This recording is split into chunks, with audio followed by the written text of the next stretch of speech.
श्री चैतन्य मनोभीष्टं स्थापितं येन भूतले स्वयं रूपं कदा ददाति स्वपदान्तिकं वन्देऽहं श्रीगुरो श्रीयुतपदकमलं श्रीगुरुं वैष्णवांश्च श्रीरूपं साग्रजातं तं सजीवं साद्वैतं सावधूतं परिजनसहितं कृष्णचैतन्यदेवं श्रीराधा कृष्णपादां सहगणललिता श्रीविशाखान्वितांश्च हे कृष्णा करुणा सिंधु दीनबंधो जगत्पते गोपेश गोपिका राधा नमस्तुते तप्तकांचन गौरांगी राधे वृंदावनेश्वरी वृषभानुसुते देवी प्रणमामि हरिप्रिये वाञ्छाकल्पतरुभ्यश्च कृपासिन्धुभ्यश्च पतितानां पावनेभ्यो वैष्णवेभ्यो नमो नमः। जय श्री कृष्ण चैतन्य प्रभु नित्यानंद श्री अद्वैत गदाधर श्रीवासादि गौर भक्तवृंद। हरे Krishna Krishna Krishna Hare Hare Hare Ram Ram Ram Hare Hare. Place where I can see a watch.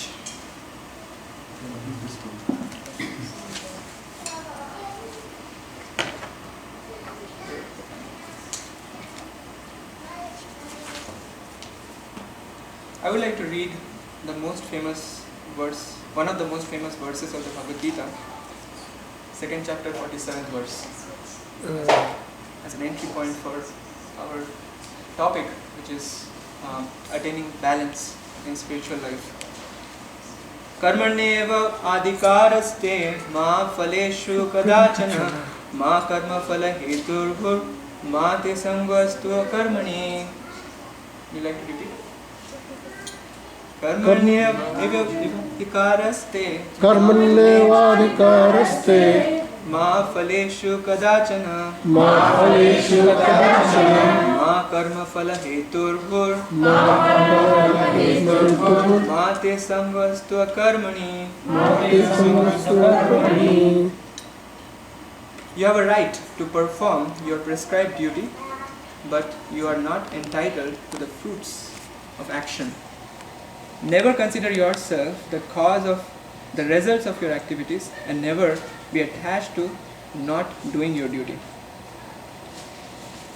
I'd like to read another verse from the 4th chapter of the Bhagavad Gita. So this verse is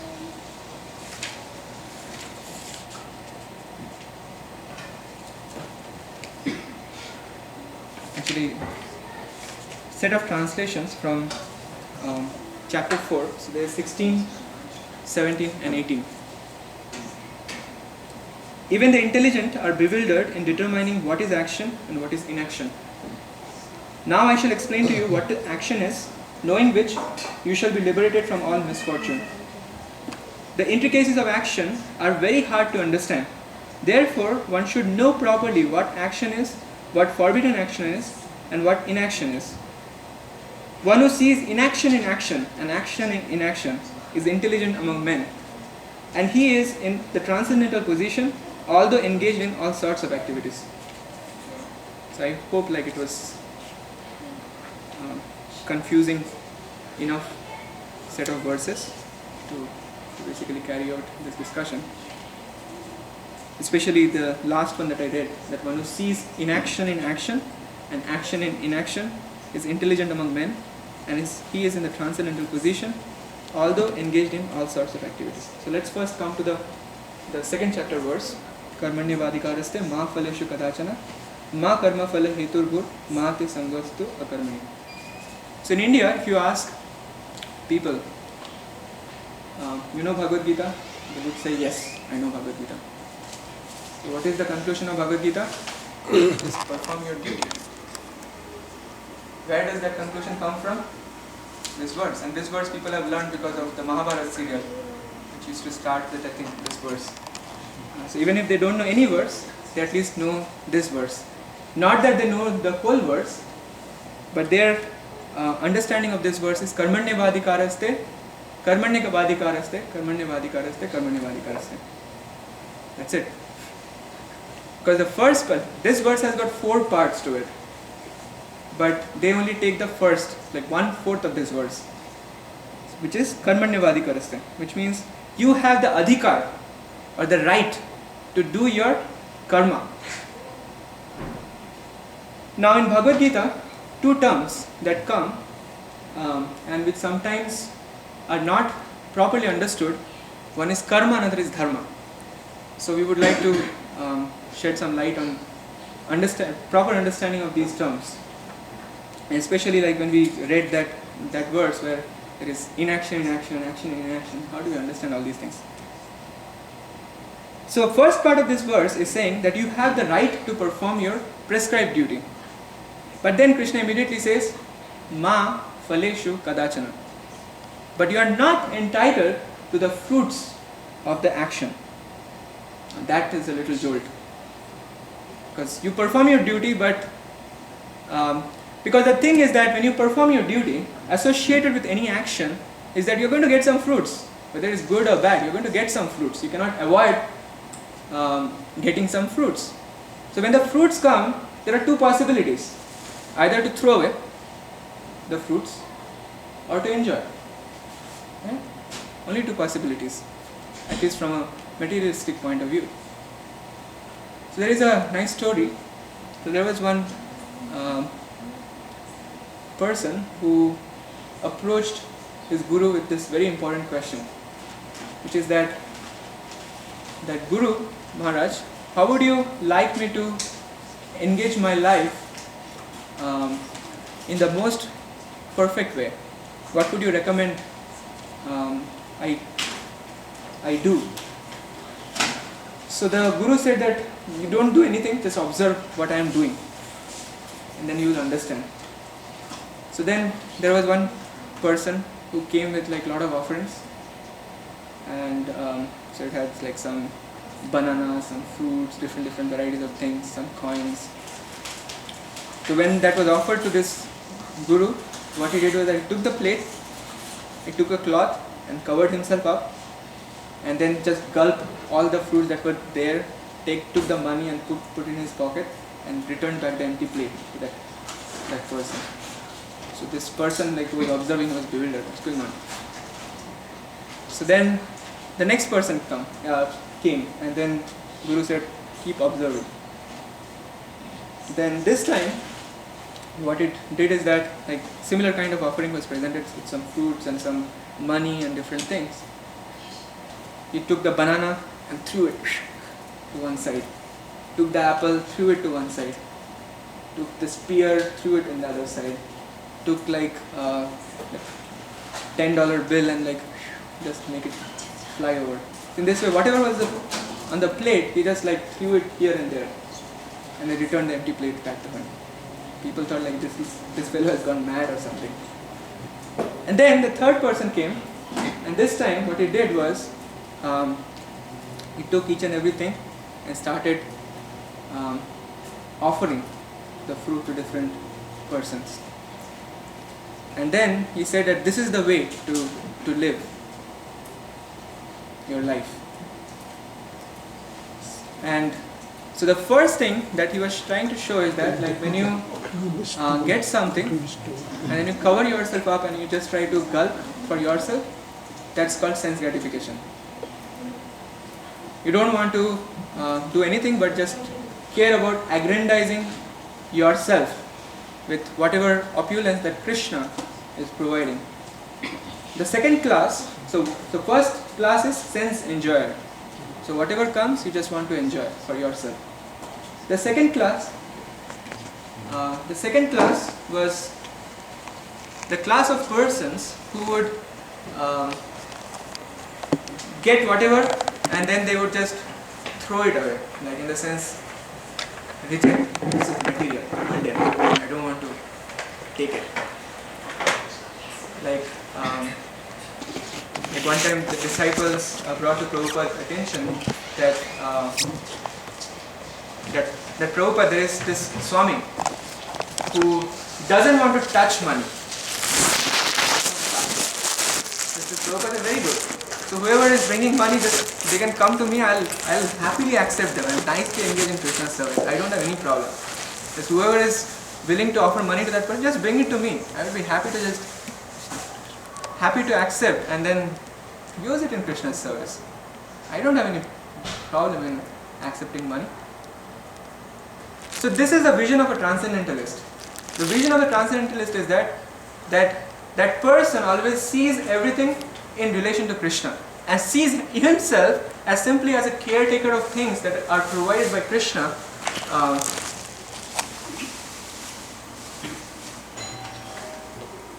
Carefully, in a guided manner, in Krishna's service.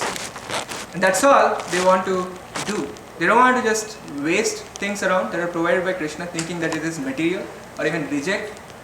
Or they don't want to just accept it for their own sense gratification. But they want to clearly see who is the source of this. And then nicely engage in Krishna's service, and then whatever fruits that are coming, they distribute unto others so that others also become recipient of Krishna's mercy. So this is devotional approach to life. So in this verse, the first thing is you have the right to perform your prescribed duty. In fact, you cannot do without performing your prescribed duty. That's the fourth part that Krishna is saying. That ma te sango astu akarmani. That never get attached to not doing your action. So it's not that like if the job is troublesome, the idea is that Krishna wants me to quit my job. Indication. No. That means like Krishna wants to increase our dependence on Him. So we can derive different lessons from whatever we observe around. But what the lessons that we derive is going to be dependent on the varieties of conceptions that we are carrying in the mind. So if the conception is that this world is a place for me to extract pleasure from, so if something becomes troublesome, the idea is that run away from it. But that's not the approach that Krishna is presenting in the Bhagavad Gita. Krishna says that you have the right to perform your duty, and inaction, not performing an activity, is not an option for you. And when you perform your activity, naturally fruits will come, but you are not the one who is entitled to the fruits. Because bhoktaram yagya tapasam sarva loka maheshwaram suradam sarva bhutanam gyatvam mam shantim richati. Krishna gives the peace formula in the 5th chapter, last verse. That peace can only be obtained when we recognize that Krishna is the supreme controller, sarva lok maheshwaram. So he is the prime beneficiary of all sacrifices, which means he is the supreme enjoyer. And then sarva loka maheshwaram, which means he is the supreme controller. And not only that, like he has all this power, that he is the supreme controller and he is the enjoyer, that doesn't mean that we are meant to suffer. But Krishna is our dearmost well-wisher. That's also the third point, which means that it's just a matter of accepting Krishna in our life. And that's what we pray for when we are chanting Hare Krishna Mahamantra. That Krishna, please accept me. So when we are praying to Krishna for that acceptance, the idea is that I am again interested in this relationship that I have walked out of voluntarily, and therefore I have voluntarily accepted all these sufferings in this material world. So I want to again go back into that relationship. I want to tie with Krishna again. That's what the call of a devotee. So Suhritam Sarvabhutanam means like Krishna is the dearmost well-wishing friend, which means he knows what is the best thing for me, for my advancement in Krishna consciousness at every time and every place and every circumstance. We may be in a bewildered state, but Krishna knows what is good for me in this particular moment. So if we simply accept, then that's going to be very pleasing to Krishna.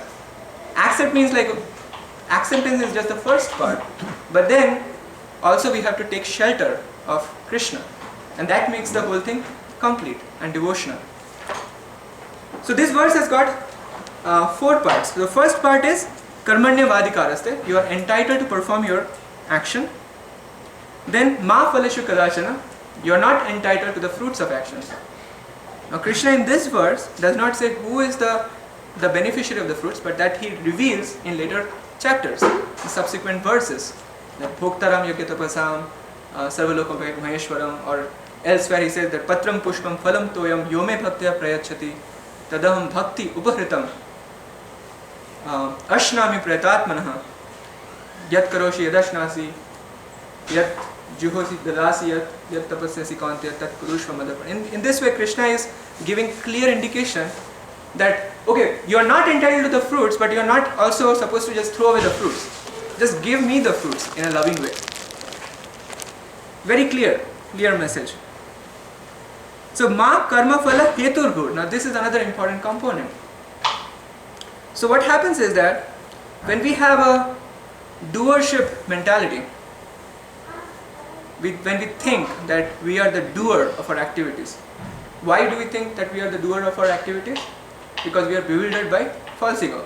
Prakrite kriyamanani gunain karmani sarvashah ahankara vimudatma kartaham iti manyate. That karta aham, the sense of I am the doer, comes because of the bewilderment of the false ego. False ego essentially is that I want to enjoy separate from Krishna. That's all. That's the identity that we maintain while we are living in this material world. And that's the identity that we are trying to purify away from. So all the chanting that we are performing, all the sincerity that we are showing to Krishna is just to eradicate this miserable condition of life where we are in a forgetful state of our relationship with Krishna, our eternal relationship with Krishna. So arising from doership mentality is that when we are thinking that I am the doer of my action, what comes next? I am the cause of whatever I am acting upon. I am the one who is producing things. And therefore, when we think that I am the cause of my results, then what follows is proprietorship. I am the enjoyer. So doership always leads to thinking oneself to be the cause or thinking oneself to be the controller of one's action, and that leads to proprietorship mentality. So doership naturally leads to proprietorship mentality. So here Krishna is requesting us that give up that proprietorship mentality. Correctly understand that you are not the cause of your action. So that's the third part. Ma karma phala hetu bhur. Karma phala hetu. Hetu means cause. Cause of what? Of karma phala, or of the fruits. So do not consider yourself to be the cause of the results of your activities. Because if you consider yourself to be the cause, naturally you will try to enjoy. Naturally you will try to consider yourself to be the proprietor of your activities. And in this way you will only perpetuate your bewildering existence in this world. And just because the performing activities is troublesome and also the results are not always pleasing, so sometimes we develop this tendency to run away from it. So Krishna is saying that inaction is not an option for you. You have to act, but you have to act in the proper way. I was sharing the basic message of the Bhagavad Gita that with someone today, that the basic point that Krishna wanted to drive home for Arjuna is that it's not sufficient to just do the right thing. You have to do the right thing in the right way, which means you have to do the right thing in a purified consciousness. So for Arjuna, fighting is the right thing to do. That means it's his duty. But just performing the duty was not satisfying to Krishna. So Krishna is asking for more. You do that same duty but with the spirit of pleasing me. So when you are doing that, then that is devotional service.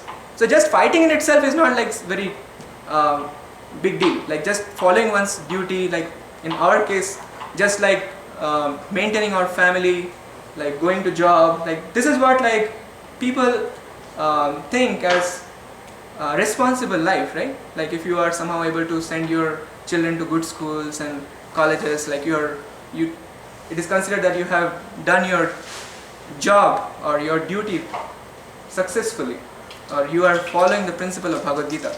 Not according to Bhagavad Gita, or not according to this verse. It's far, far insufficient. What is needed is that from the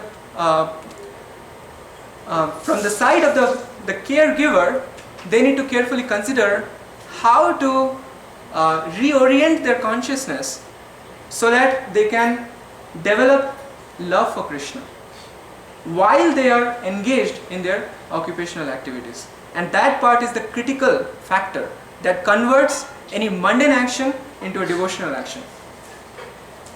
So now, what is here Krishna trying to say, that the intricacies of action are very difficult to understand, and one should know properly what action is, what forbidden action is, and what inaction is.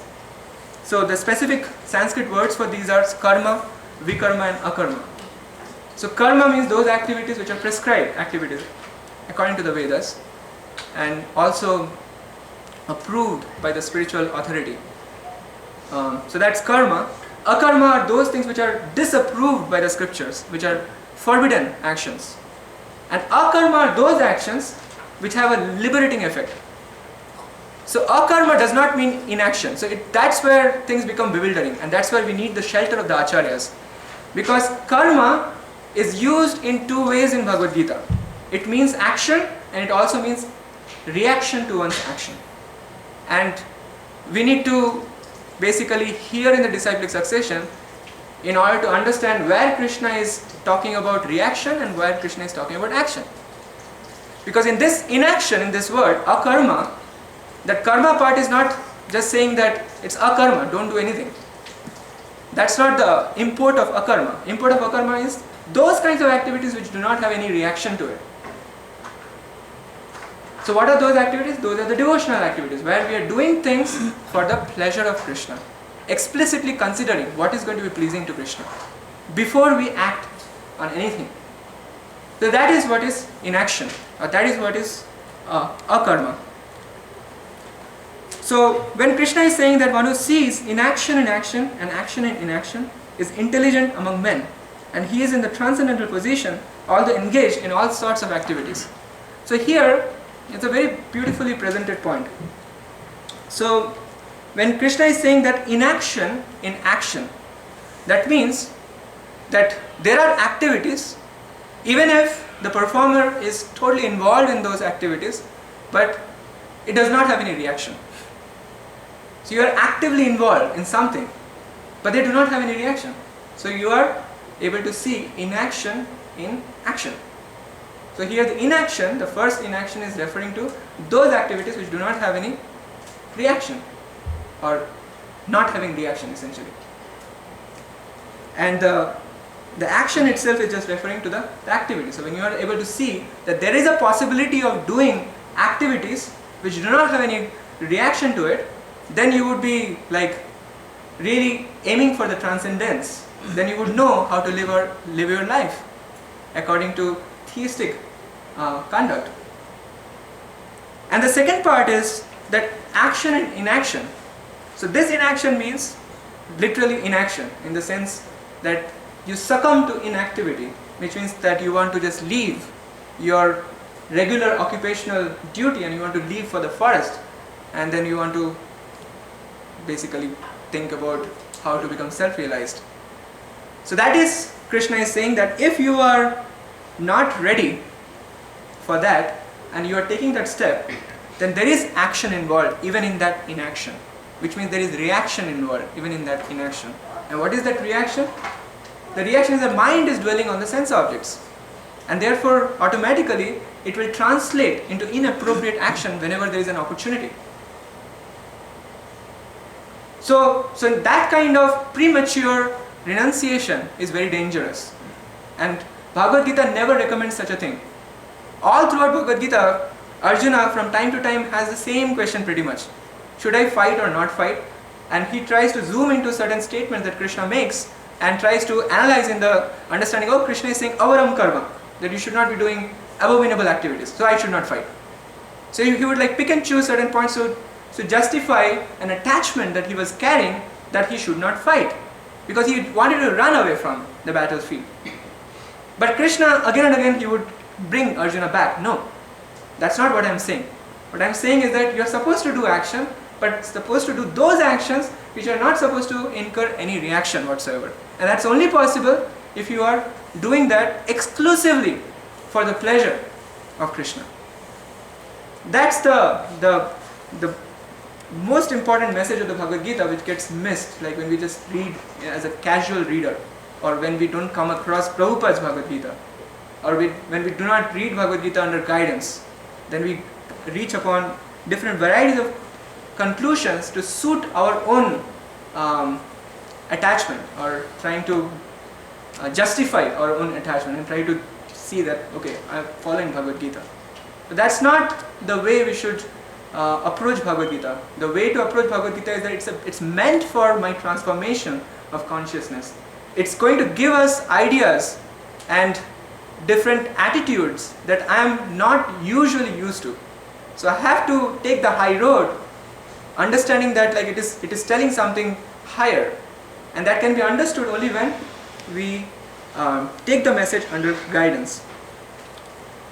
So practically speaking, how do we approach the life from this application point that we want to dedicate our life to Krishna and want to make every opportunity directed towards Krishna's pleasure? So how we can live a life like that?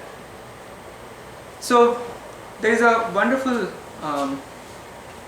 instruction that Chaitanya Mahaprabhu gives to Sri Rupa Goswami, and this is something like we can meditate on.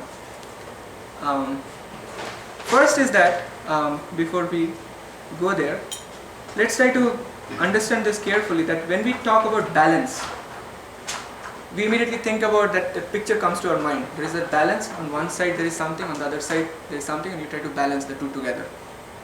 So immediately we see things in a compartmentalized way, that here is the spiritual component of my life, here is the material component of life. I have to balance. If I become too much spiritual, that's not good for me. If I become too much material, that's not good for me either. So I mean, that kind of balanced approach. That's not the idea of balance. That's not the picture of balance. The picture of balance is like every component of our life should be spiritual. In fact, the material component of our life should be spiritualized, but in a way that one can sustain one's progress. That is balance. Because if we try to abruptly make some mega changes in our life, and which we cannot sustain, the fall will be like also tremendous.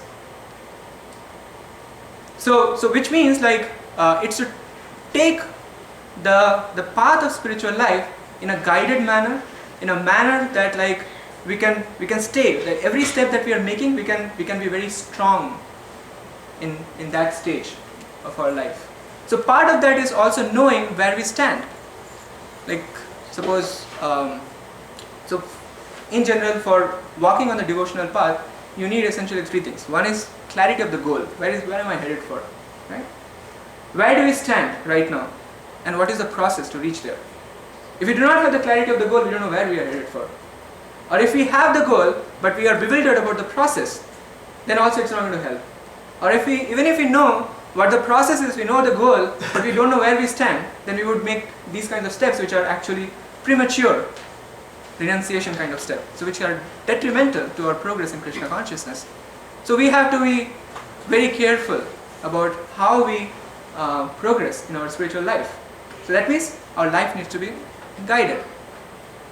So here what happened was, so generally when we talk about balance, how I see it is that in the morning I am executing certain strength giving activities in the context of yesterday's discussion, like hearing and chanting, and then in the evening I am hearing, and in the middle there is a huge discretionary time which I don't know how to handle, or not have come to a state where I'm really seeing everything as Krishna's property and able to manage, like okay, when I go to office, or like from a housewife's point of view, when she's managing the different affairs of the house, whether it's cleaning or cooking and all these different like daily chores of life.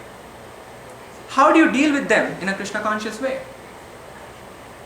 That's how I question when this topic comes, striving for balance. When we are looking for a balance, that means like how do we spiritualize the rest of our existence, which apparently seems outside the jurisdiction of devotional service, because we are not actively chanting or hearing or engaging in Krishna service directly. How do we see those sections of our life?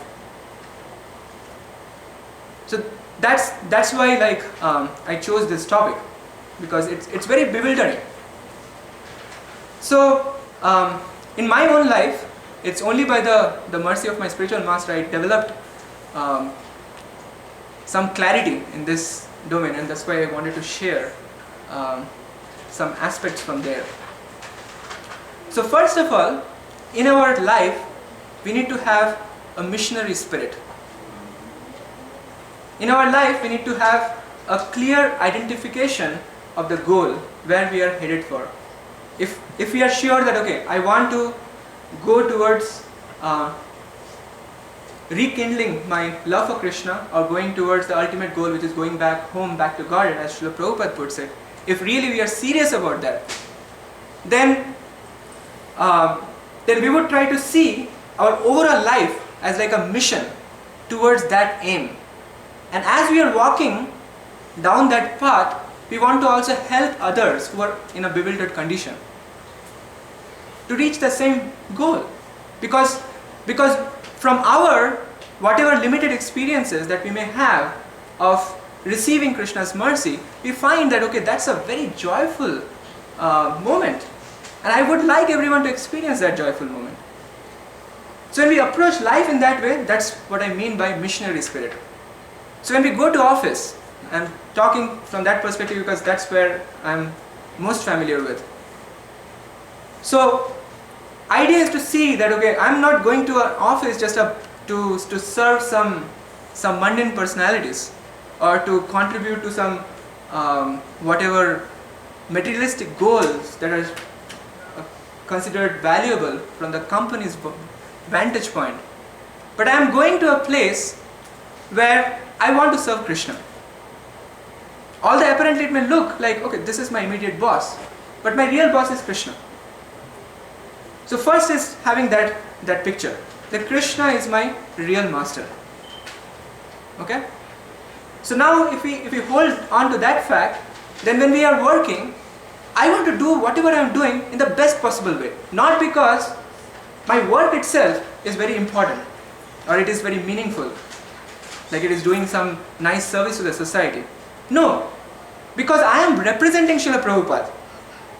How I do my actions is going to be judged with magnifying glass by others. The idea is not, okay, I am not able to maintain some devotional standard and therefore I should hide that I am not a devotee. I mean, that one can do for a while, but when one reaches a certain maturity, it's better to be exposed as a devotee, but at the same time do that same activity with a missionary spirit.